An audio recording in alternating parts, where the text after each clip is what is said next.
Good evening. I'm Ali Rogan. John Yang is away.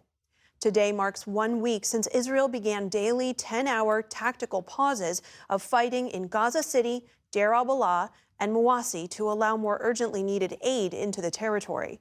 But humanitarian groups say supplies are only trickling in and the violence continues. The Palestinian Red Crescent accused Israel of killing one of its staff members today after shelling its office in Gaza. Israel says it's investigating the claim. Across the rest of the enclave, at least 40 people were killed today by Israeli gunfire and airstrikes, according to local health authorities. Many of them were reported to be seeking aid as the hunger crisis worsens. Starvation and malnutrition claimed 6 more lives in the last day, according to the Gazan Health Ministry. Earlier, I spoke with Olga Trevko, spokesperson for the United Nations Office for the Coordination of Humanitarian Affairs in Gaza. I asked her what she's been seeing. The situation in terms of starvation crisis and the level of hunger here has reached unprecedented levels. And it's now very visible and very obvious to the eye. So the whole world has now seen these horrifying pictures of children, of adults who are obviously starving. And the fact that it is now manifesting itself in people's bodies means that it has been happening over all these months that we've said that there is a crisis and it should be and it must be addressed immediately. We're seeing the images and the videos. You are on the ground. You have relationships, friendships with the folks there. The people that you see on a regular basis, can you tell us about how they're doing?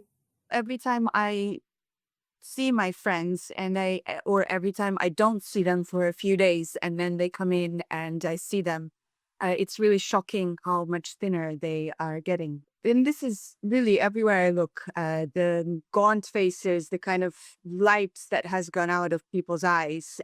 It's really something that is very, very common these days. Israel began tactical pauses in fighting in parts of Gaza.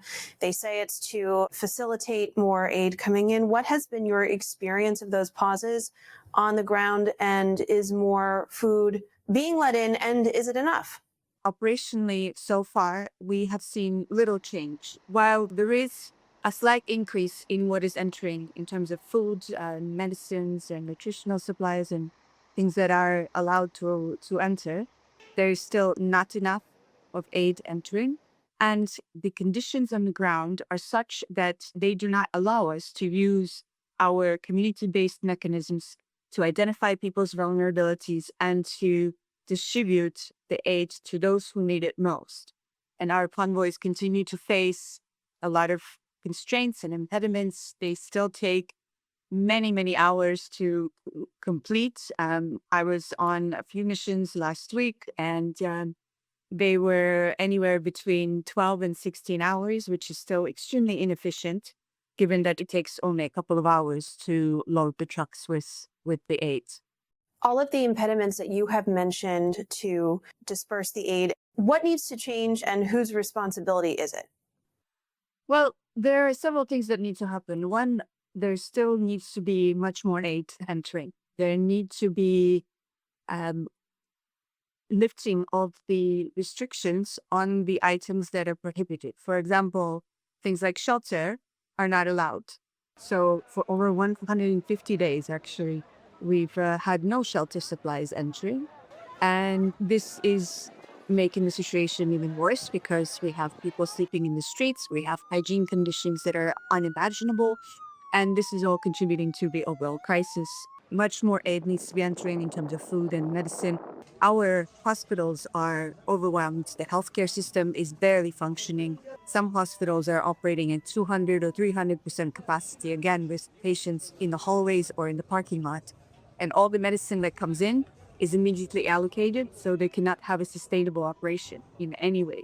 And then another thing that has to happen is the restoration of law and order and public safety, because with the breakdown and complete disintegration of law and order and this very erratic and inconsistent flow of aid into Gaza, the conditions that have been created have contributed to a lack of confidence of the communities themselves that the aid will reach them. So they take it into their hands to make sure that they get something, because if they don't, they believe that they will not get anything. A couple of days ago, I was on a mission where we were driving on the road, and I saw an elderly man on the side of the road, kneeling down, scooping up handfuls of lentils that had spilled on the ground and putting them in his t-shirt. And this is clearly the only thing that he can think of to feed himself and his family.